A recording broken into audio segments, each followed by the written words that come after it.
Je voudrais dire qu'il y a eu 11 morts dans le cadre de ce conflit social des Gilets jaunes. 10 l'ont été du fait des blocages de ronds-points et une personne qui a été évoquée. Et je ne fais pas la différence entre une personne, qu'elle soit blessée ou qu'elle meure, qu'elle ait un gilet jaune ou pas, que ce soit un policier, je ne fais pas la différence. Alors pourquoi ça n'aboutit pas quand il s'agit des forces de l'ordre? C'est ça la question de notre auditeur. Il est important de rappeler cela et je ne voudrais pas qu'on laisse penser que les forces de l'ordre ont tué Zineb Redouane, parce que c'est faux. Elle est morte d'un choc opératoire. Après, effectivement, sur son balcon, elle ne manifestait pas avoir, semble-t-il, reçu une bombe lacrymogène qui avait été envoyée et qui arrivait sur son balcon. C'est un drame. Bonjour tout le monde. Je vous remercie d'abord pour votre présence. Je remercie toutes les personnes qui sont venues aujourd'hui à Marseille rendre hommage à Zineb. Ils ne veulent pas l'oubli et nous soutiennent dans notre grande douleur et dans notre recherche de vérité et de justice. Je remercie toutes les personnes en France et ailleurs qui attachent le nom de notre mère à leur revendication de vérité et de justice pour les victimes innocentes. Aujourd'hui, vous êtes avec nous pour nous soutenir et rendre hommage à la mémoire de notre maman. Et nous sommes très reconnaissants et émus de votre solidarité. Mais aujourd'hui, comme tous les jours, on va rentrer à la maison et se coucher avec la même douleur depuis 3 mois. Elle me manque. Ces citations, ces proverbes qui sont pour moi des principes de vie. Le 1er décembre, j'étais avec elle par téléphone toute la journée. Entre 18h et 19h, elle me téléphonait chaque 5 minutes. J'étais avec elle un peu avant 19h. Elle voulait fermer la fenêtre pour se protéger du gaz. Elle m'a dit « Attends, ne coupe pas ». Et d'un coup, j'entends ces cris. Des cris qui resteront gravés dans mes oreilles et ma mémoire. Une grenade lui a explosé en plein visage. À 18h57, on trouve le nom de Zineb Redouane dans une enquête judiciaire. On peut voir son visage sur des banderoles. Mais pour nous, Zineb Redouane, c'est l'histoire de toute notre vie. Nous voulons donc lui rendre hommage juste pour dire on n'oublie pas, on n'abandonne pas, on ne lâche pas. Vérité, justice et dignité, c'est notre objectif. Merci. J'entends la dame, ma voisine Zineb, en train de frapper avec ses pieds. Et elle m'a dit au secours, aide-moi Nadia, aide-moi. Quand je suis montée au 4e étage, je trouve là, ma voisine, la gentille, la belle femme, trempée de sang, son visage déprimé avec la bombe lacrymogène. Je lui dis, qu'est-ce que tu as? Je lui dis, elle m'a dit, j'étais à la fenêtre pour fermer et il avait un agent de police en face de CA.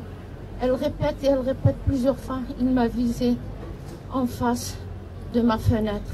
Et elle parlait aux gens, à la police, aux pompiers, l'infirmier. J'étais juste pour fermer la fenêtre. Regardez qu'est-ce que j'ai eu. Regardez. La famille de Zineb Redouane porte plainte 4 mois et demi après sa mort à Marseille lors de l'acte 3. Ses proches saisissent la justice. Motif, violence volontaire ayant entraîné la mort sans intention de la donner. L'octogénaire avait été touché au visage par une grenade lacrymogène. L'avocat de la famille de la victime demande le dépaysement du dossier dans une autre juridiction. Le procureur public de Marseille a indiqué qu'il n'y avait pas, en l'état actuel, de lien entre la grenade qui a atteint le visage de Mme Redouane et son décès. J'affirme donc, sans polémiquer, que M. le procureur public de Marseille n'a pas dit la vérité. Il a donné des informations contraires à ce dossier. Il faut savoir que ce tir de grenade a provoqué des fractures sur quasiment l'ensemble du visage. Ça a explosé au visage. Nous avons des photos insoutenables du visage de la défunte. Et il se trouve que, suite à cette explosion de grenade au visage, Mme Redouane a été conduite aux urgences dans un état critique et que ce sont les opérations rendues nécessaires par cette grave blessure qui ont entraîné la mort. Donc de dire qu'il n'y a pas de lien est totalement faux.